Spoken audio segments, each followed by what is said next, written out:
Welcome to this workshop on nurturing a youth ministry that fosters intergenerational ministry. I was a youth pastor at my church for 29 years, way too long, but halfway through, about year 14, I'm going to talk about this in different places, but I said, something is wrong with youth ministry. It's awesome. I love it.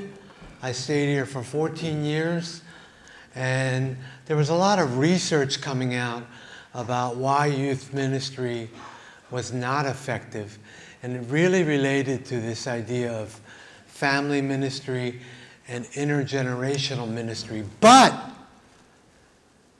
it's hard to get churches to change to an intergenerational ministry paradigm. And so nurturing a intergenerational ministry, I think a lot of it has to be done starting with our youth ministries, working with the whole church. That's just my view.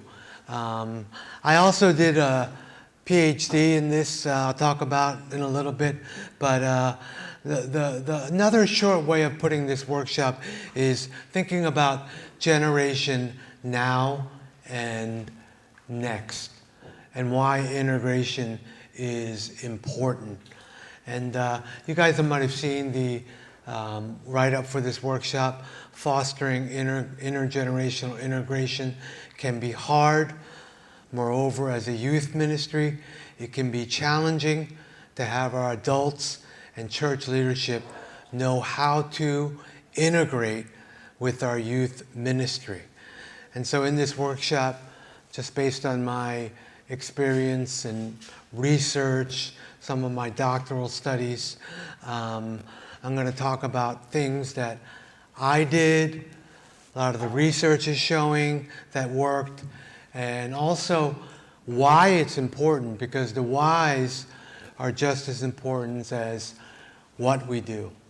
And so just understanding the content, this is a picture of my family, my boys when they were young. That's a picture of them when they were graduating from high school a few years ago. And now they're young adults, 24, 25, 26. We had 3 boys in a row in 3 years. My wife loves me and hates me.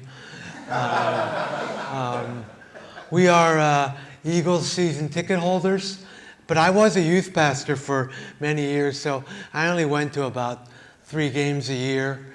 My brother went to most of the other games, but now that I'm just a youth volunteer, a small group leader, and I serve at Rooted, we get to go to more games now.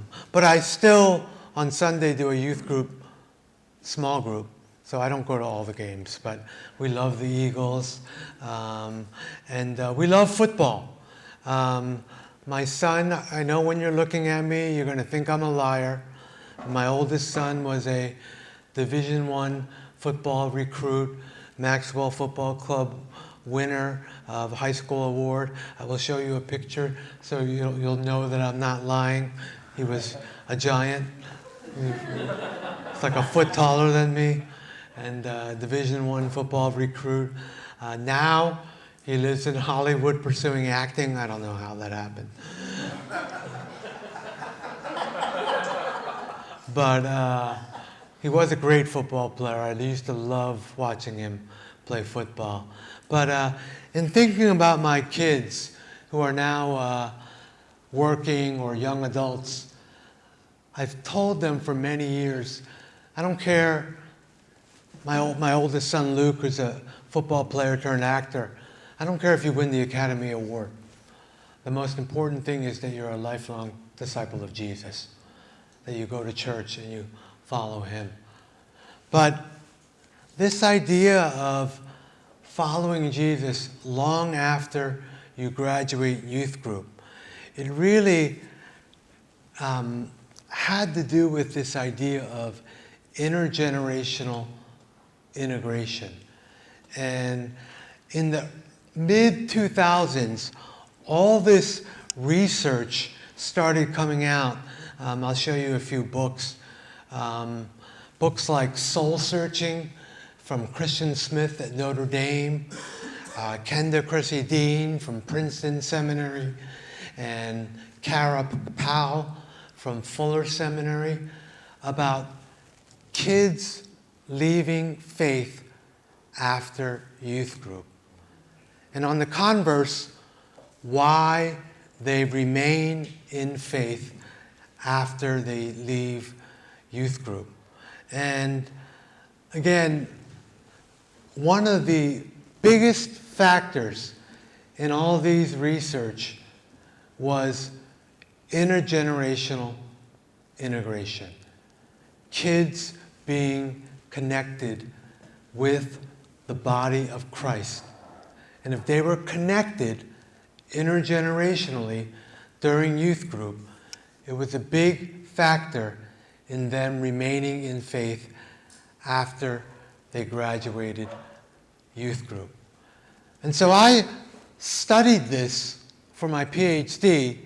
in the context of innovation, because I really thought trying to move from youth ministry to intergenerational ministry was like a radical innovation for the church. And if you forget everything today, which you will, I just want you to remember two things. This diagram, the one-eared Mickey Mouse. This diagram was first shown back in 1989. Some of you weren't even born. But some wise youth ministry professor came up with this diagram named Cummings called the one-eared Mickey Mouse diagram, prophesizing, I know we're not charismatic here, most of us, but saying that if youth ministry continues on its trend, it'll become a separate entity in the youth group. And in that way, I would like to say that, I say this because I was a youth pastor for many years. I think many of us have done youth ministry too well. We're awesome. We've done youth ministry too well, and some of our youth ministry has turned into the one-eared Mickey Mouse. But unfortunately, this one-eared Mickey Mouse, this lack of integration into the body of the church, is one of the biggest factors why kids leave faith after youth group. And in my youth group, for years, I would have this phrase. I would tell the kids, you know how a lot of churches, you with your youth group, you do, God is good. And what do you say?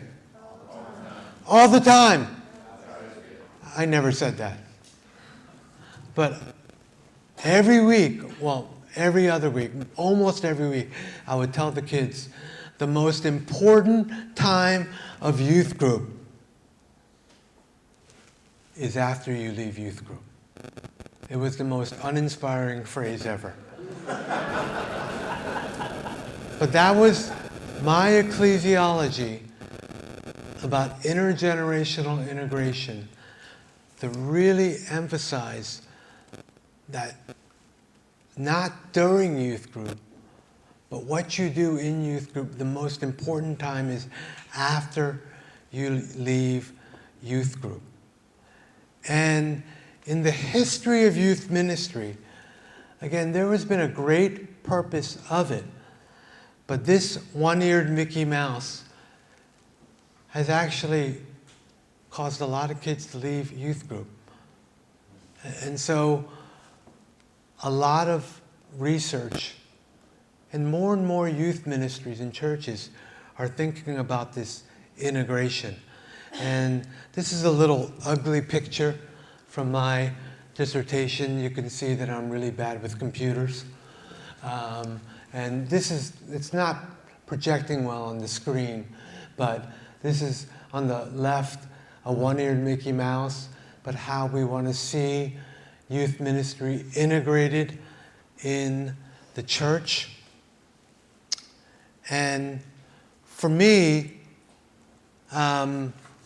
Judges 2:10 really haunts me when I think about youth ministry today, where it says, all that generation were gathered to their fathers, and there arose another generation after them who did not know the Lord or the work that he had done for Israel.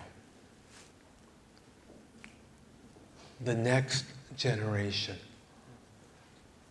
And again, all the research is showing that because of the lack of intergenerational integration during their youth group years, a lot of kids are leaving the church after youth group. But we know biblically, not only the research, but biblically, that integration, intergenerational integration, is biblical. We all refer to Deuteronomy 6:4-9. Hear, O Israel, the communal aspect of the promise and covenant of God to raise our children intergenerationally. There is this great book by an author named Susan Hunt called Heirs of the Covenant, and she talks about intergenerational integration and how biblical it is, how the covenant of God, from God to his people, is not only to God to one person, but it is relational with one another. Matthew 22:37-39. Love the Lord your God and love your neighbor. The covenant of God is corporate. It's integrating communities that, as Adam represented all people in sin, Christ redeemed all of us in our human sin through his blood. And that the covenant is generational, from one generation to another. So intergenerational integration is really not just based in the research, but it is biblical. And again, all the research is showing that kids are leaving church after youth group because of the lack of intergenerational integration. I'm sorry I'm boring you with some of these facts, but it's really important to know the whys of what you're doing with intergenerational integration and why these stories and statistics are important when you try to implement it in your church. Rooted Ministry is excited to partner with P&R Publishing to announce our newest book, Body Image, Valuing God's Good Gift by Andrea Lee, written specifically for young women. This book is part of the 31 Day Devotionals for Teenagers series, which includes titles for both boys and girls. In our sin-torn world, even God's good gifts, like our bodies, come with major challenges. Whether teenage girls are struggling with shame, wrestling with questions about diet and exercise, or simply wondering what it means to live a God-honoring life in a female body, the Bible is filled with beautiful truth to help and encourage them. Andrea Lee writes as one who understands the pain of body image struggles. With warmth and transparency, she points young women to the deep hope of the gospel.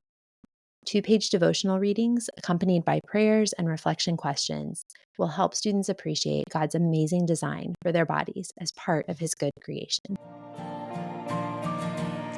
So why teens are leaving the church? The lack of intergenerational integration. The research says 45 to 70% of kids leave the church after youth group. Intergenerational integration is a key factor in that. All these books, Christian Smith, Kenda Cressy Dean, Kara Powell, and Fuller Seminary, adults and children. It's biblical, and it's showing it in the research. So now we not only have the biblical testimony, but we have the research to prove it. Why intergenerational ministry is important. And so the question becomes, do you really want to be intergenerational? And especially as a youth group, are you really going to begin to promote connecting generations? And I'm telling you, it's biblical, and the research is showing us why. Now the good news is, Christian Smith and Melissa Denton, when they wrote the book Soul Searching, about the religious lives of American teenagers, the book's a little old now, about 15 years old, but one of their conclusions is that religious congregations, this is good news, it's not the gospel, but it's good news. Religious congregations are uniquely positioned in the array of social institutions to embrace youth, to connect with adolescents, to strengthen ties with adolescents, so that there can be intergenerational connections. Religious congregations are uniquely positioned to do intergenerational integrations. We have a great context to do this. We just have to build up this culture in our churches. And now the research is showing, again, I'm sorry, I'm an evangelist for this. I really believe in this, that kids are leaving the church when they're not connected. And so it's really important. And intergenerational relationships, I'm going to give some practical ideas that I've implemented in my church, but they can come in different ways. Intergenerational worship, intergenerational connections, doing intergenerational ministry together, intergenerational missions, intergenerational retreats. But this is very important, especially as a youth group, trying to implement this in your church. And this is where my Ph.D. studies were, I think, really enlightening to me. Changing your church, changing your senior pastor's views, working with your evil elders. Just kidding. Just kidding. Trying to get parents to change their views. It is painful and hard. It is really difficult. And so the first 10 minutes I'm talking about this, next 10 minutes, is I'm going to talk a little bit about organizational change and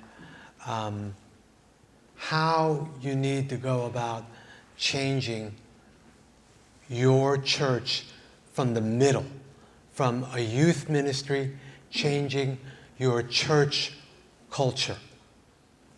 And there are 3 P's, because I just like alliteration, to doing integration in your church. That I think, although it's a little theoretical, it's really practical for you to think of before you think of any ideas that I'm going to give and share my ideas of what I did in my church to integrate kids and adults. But the first thing is process, second thing is planning, and third thing is patience. So the first thing is process. Processing a vision for and a both and perspective. So processing a vision. You have to begin to sell this vision. And again, we're talking about it from the youth ministry, being in the middle, selling it up to the church, church leaders, parents, senior pastor, church leadership, elders. You have to sell this vision to the church. You can't just say, here's the program, this is what we're doing, now do it, because you'll be fired. They probably just want you to keep doing youth ministry the way you've done it. They probably think you're doing a good job. They probably think the parents are happy with you. Why change it? Why do you want to do this? And so I really like this definition. I can send you these slides later, but this is a definition from Scott Cormode. He does the Dupree Center of Leadership. He says, vision is the shared story of future hope. And he says, people do not grab on to a plan, nor do they assent to abstract beliefs. That does not change them. Instead, people are transformed when they participate in a story. Now again, I'm not saying I 100% agree with what he's saying, but I understand the heart of what he's saying. And when you're trying to implement intergenerational ministry and integration at your church, you can't just say, here's what we're doing. This is our plan. To really sell it, this vision, with the stories of the research of kids leaving the church, of the failures of youth ministry, and now you're going to get a cut in your salary. Just kidding. But this idea of why 45 to 70% of kids are leaving the church. But what is keeping them in the church long after youth group? The stories of teenagers who have been connected with adults, who have found value and hope and relationship and connection to Christ through those intergenerational relationships. That is a great way to sell the vision. It's not going to just come through telling the vision.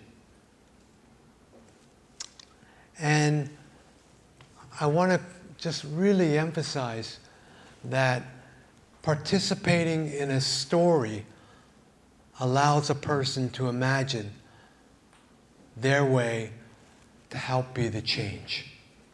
It's not abstract, but they hear the story, they're compelled by it, and they want to be a stakeholder and an agent of change, to be active in that change. So selling the vision. And the second thing about process, I want to really emphasize to you, if you're in youth ministry trying to change the church culture, it really has to be a both and. And in my doctoral work, I was studying this Harvard scholar. I'm not a smart guy, but when I studied this Harvard scholar on innovation, his name is Clayton Christensen. I don't know if you saw the movie A Beautiful Mind, where he's like drawing on windows. I thought I was super smart in drawing on windows and these graphs and tables and charts. And he's talking about how when companies innovate, they need to continue to do what they're doing, sustaining technologies, and then they need to implement their new technologies. They need to do both. They can't do either or. It's really important for an organization that they do both. They continue to do their technologies, but then they continue to innovate. And I took that and I applied it to ministry and looked at 30 churches implementing intergenerational ministry. And in all of them, I saw that one of the keys to the success was that they didn't just come and say, we're going to do intergenerational ministry and we're going to get rid of youth ministry. That they continued to do both. Because if you tell your church, we're going to stop doing youth ministry, you will not have a job. That you got to continue to do both and. Secondly, planning with. When you begin to implement intergenerational ministry, it's going to be really important that you have a team of stakeholders. Parents, ministry leaders, maybe even teenagers. You're really going to have to convince your senior pastor. I'm telling you, I was a youth pastor for 14 years, and then I said, I want to implement intergenerational integration. The first person I had to build a relationship with and really plan with was my senior pastor. I had to convince him. It took him like 3 years to convince him. But you have to plan with and get key stakeholders to buy in to your plan. It's really, really important.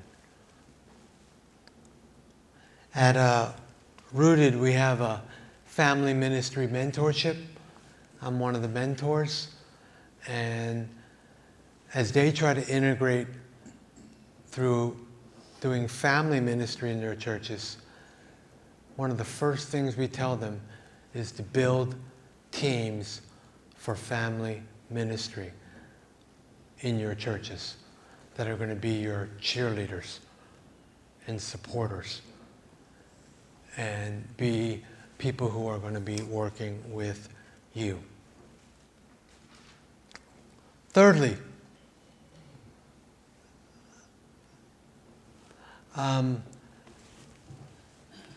just want to remind you that it's going to take a lot of patience.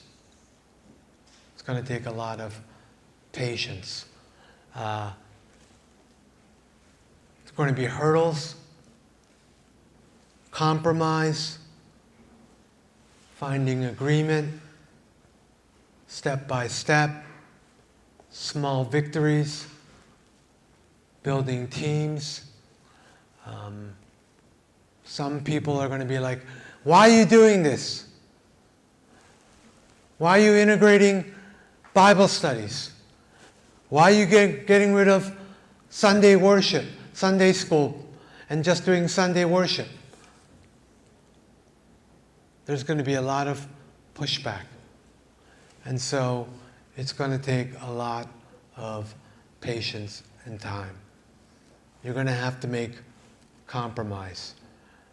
When I give you my examples, you'll see that it's going to take a lot of hurdles and work. I do have a couple other suggestions organizationally. Not only investing in nurturing and teamwork, but if you're a youth pastor or a youth leader, I do recommend that you try to have a more change your job description with your senior pastor to a more boundary spanning role, that you're no longer just the youth pastor.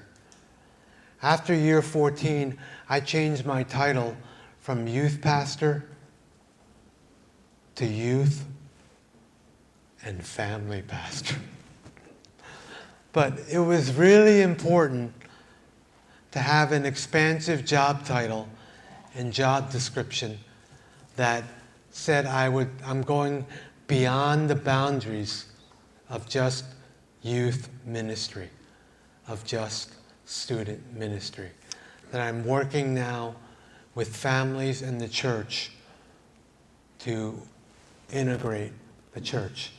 And I've seen a lot of churches, a lot of friends, next gen pastor, future gen pastor. You probably can name intergenerational ministry pastor. But I think the title and expansive job description can begin to help this process of integrating intergenerationally. Hi, my name is Jennifer Kwame, and I have been serving in youth ministry at Centennial Church in Forest Lake, Minnesota for more than 20 years. I'm also the author of More to the Story, Deep Answers to Real Questions on Attraction, Identity, and Relationships.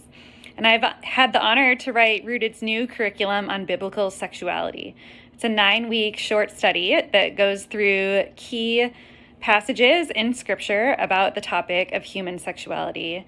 And our hope and prayer with it is that it would help students to see why their sexuality matters so much and how they can honor God with their bodies and their relationships. We also hope and pray that it is a tool for you as you navigate the tough questions that our students are asking with gospel truth. So again, this is a little bit theoretical, but I think it's really practical when it comes to these 3 P's of intergenerational ministry. Now, this next 10-15 minutes, I'm going to give you some of my practical ideas that might inspire you, might elicit some questions. I'm going to leave about 15 minutes for questions at the end, but it might have you think about some of the things you might do as a youth ministry to become more intergenerational at your church.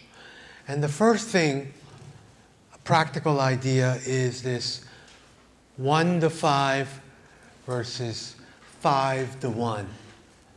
Now, in my 29 years, I appreciate, as a youth pastor, other youth pastors, so generous. We are so good at stealing other people's ideas. Because older youth pastors are so generous about giving their ideas, borrowing. You can have all my notes too. I've only had 3 original ideas in 29 years. One is patented in the Library of Congress. And I won't tell you that. but it's patented, so you can't steal it. But this idea, I actually stole. And I think it's again, there's only two things you need to remember today. The one-eared Mickey Mouse and the 5-to-1. The 5-to-1 when it comes to, and so in the old ratio of youth ministry, we think of everything as 5-to-1. Like when you go on a mission trip, or you go on a retreat, or you go on an outing. 5 teenagers for 1 adult. That's kind of like the general rule. But this, I think, legend professor, Chap Clark from Fuller Seminary and Fuller Youth Institute, he's a legend. He was on my dissertation committee. He's one of the smartest guys in youth ministry. I don't know where he came up with this, but he said, instead of thinking about it as 5 youth for every 1 adult, he said, the new youth ministry intergenerational integration ratio should be 1 youth connected to 5 adults in your church. I thought that was genius. 5-to-1 versus 1-to-5. Forget about everything else today. Just take this with you. And if you can get every one teenager in your church integrated and connected to 5 different adults. Now again, it's pretty hard. And in my youth group that I was a youth pastor, I would say connected their small group leader, connected with me, connected with my wife, connected with my son, just kidding, but connected with the mentor, connected with, seniors in our church, So it's hard, but it's not too hard to try to think about 5 significant connections outside their own parents. If you include you and their small group leader, that's already 2.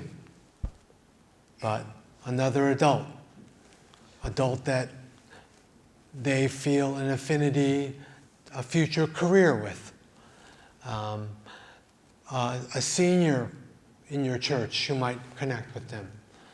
So 5-to-1. Now, I'm not a big fan of this show Parenthood, but this show Parenthood, this one episode, I think perfectly illustrates the 5-to-1 ratio. And so let's just watch this video. It just takes a few minutes.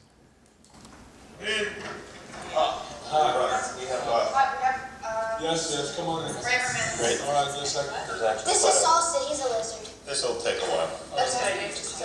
Okay, all right, come on in. Come in, please, come in. Okay, close the door. Okay, everyone, please, hello, everyone, please. All right, welcome. Thank you. All right, so Joel and Julia Graham. Yes. Yeah, hi.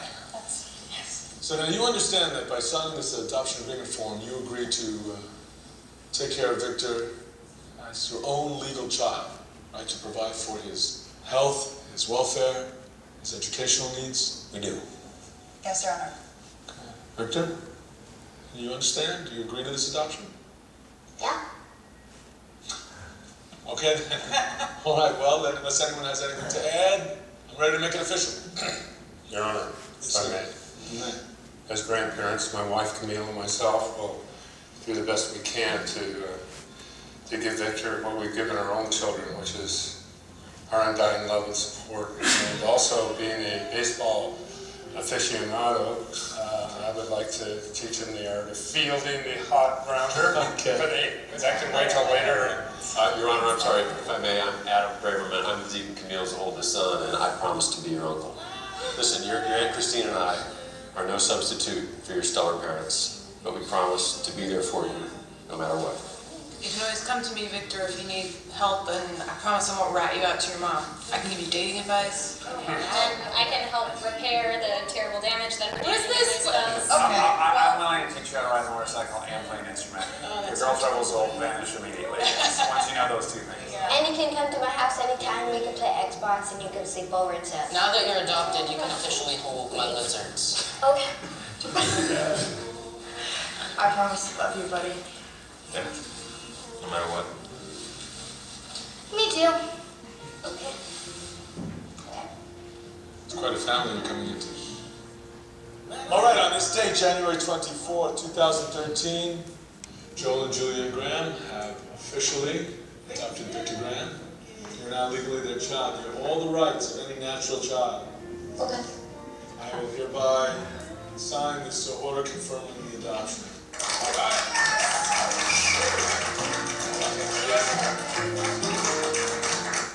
So there's a couple things I want to mention there. First of all, the 5 to 1. 5 significant adults for every that one adopted child. And if you could think about that for intergenerational integration. Now, I do want to mention we're not neglecting the role of the parents, as that one person said. We really believe that the parents are the primary disciple makers of the family. Rooted believes in partnership with parents at its core. But intergenerational integration is taking another step of adults and kids' relationships. And the research is showing that parents and their relationship with their kids is key, but also intergenerational integration is the key. And if you forget nothing else today, if you can make it a goal to have parents be the primary disciple makers. Now, not all kids come to church with their parents, and so 5 significant adults for every one child. Now, a few other ideas, practical ideas. I'm going to zip through these so we can have time for questions. In my research, and the research from Fuller, intergenerational worship, corporate worship together, was one of the key elements of intergenerational integration and why kids continued in their faith.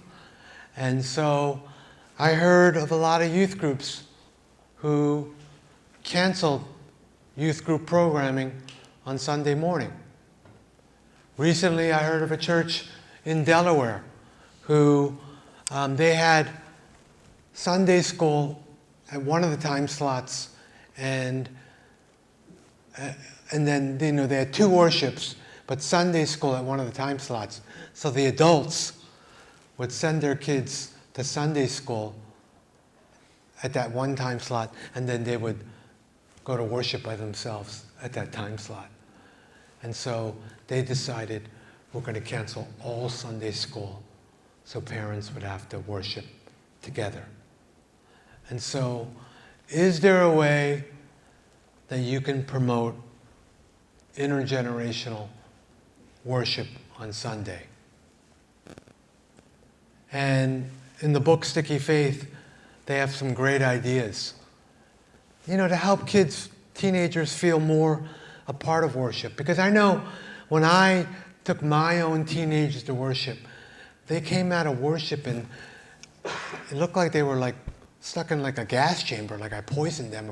Oh, that was the worst, But somehow, if your church can have teenagers up in the front doing testimonies, doing Bible reading, as Mike Goldstein said yesterday, leading in corporate prayer, doing some liturgy,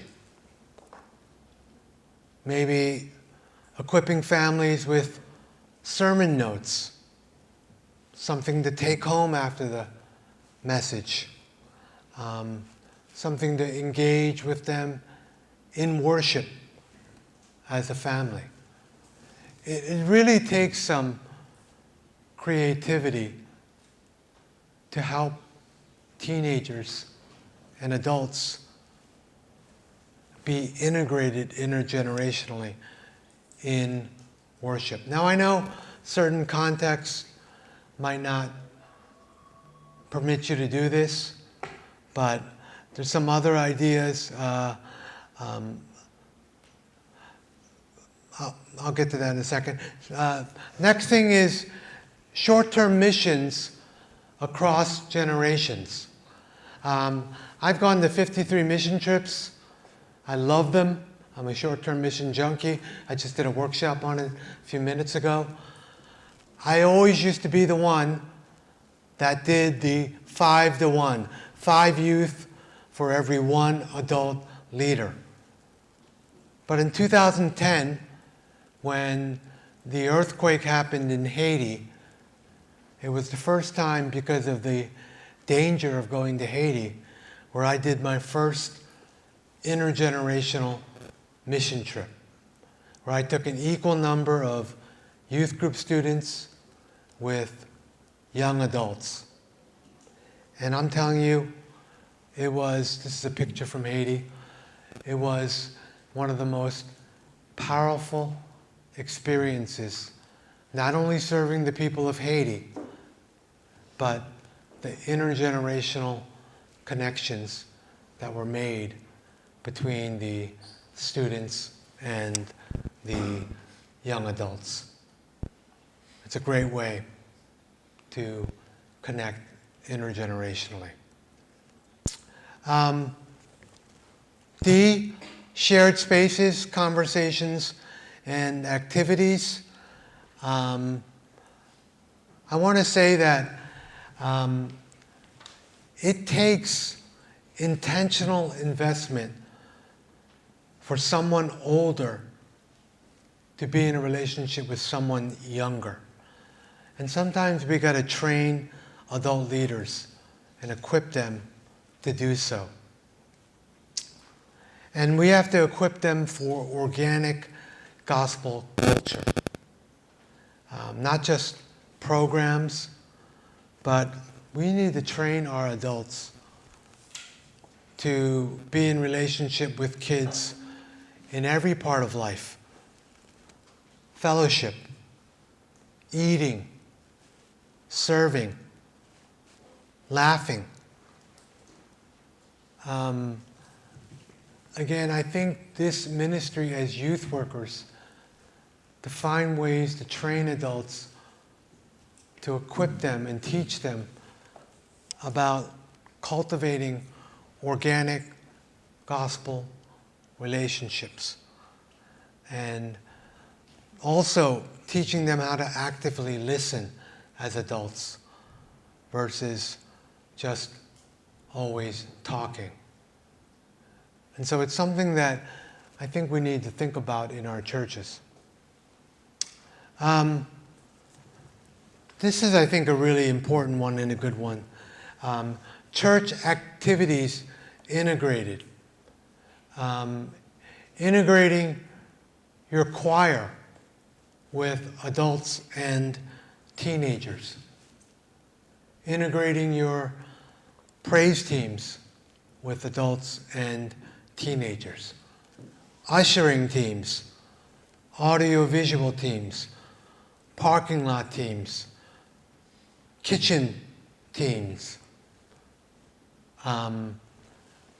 My point here is slight changes to what you already do, but really having adult ministries reach out and integrate teenagers into their serving ministries is a great way to integrate intergenerationally. Again, ask your adult praise leader, can you take some youth group kids into your praise team? Ask your ushering team, can you train some teenagers to be ushers. Some of your small group Bible studies, can they be integrated to do both adults and teens together? F, career connections. We found it really great to find adults with certain careers and connect them with teenagers in your youth group. Now, they don't have to be like weekly mentors, daily mentors, but they can just come to the youth group and speak. They can do workshops. They can give their phone numbers to be available to teenagers. You know, we had doctors, lawyers. We've had chefs come in. One of my former students, this is crazy, but he is president of the world, I'm very proud of him, president of the world, I don't know if you know the show Iron Chef, but and the Iron Chef from Japan, Morimoto. One of my former students is president of Morimoto International Organization. And so he was in the youth group. So I had him come down with Morimoto autographed cookbooks and talk to the youth group and talk to kids who were interested in cooking. And he gave his phone number, and he provided spring break internships for 3 of our youth group students. Amazing. They had to go find apartments in New York, and they went poor, but we had another student who now works for the United Nations, and she came and spoke to the youth group, and she was a mentor for kids who want to think about doing government work and refugee resettlement. So this is a great way to provide intergenerational connections.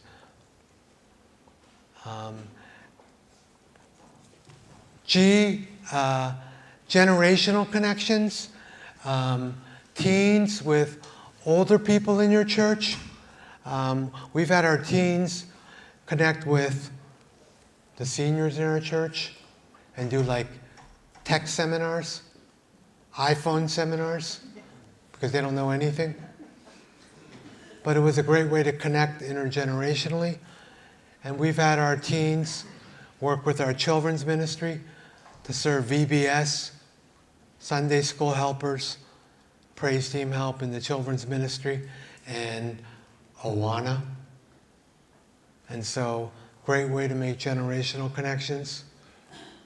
And finally, just one last thing, some ways that we did family and church connections. Instead of just doing Saturday youth activities, we did family activities like apple picking together as families. At Advent and Lent, we do family devotionals that they can take home. We do wreath making as families during Advent. We send home Bible studies and youth group notes for families to read together and be connected intergenerationally.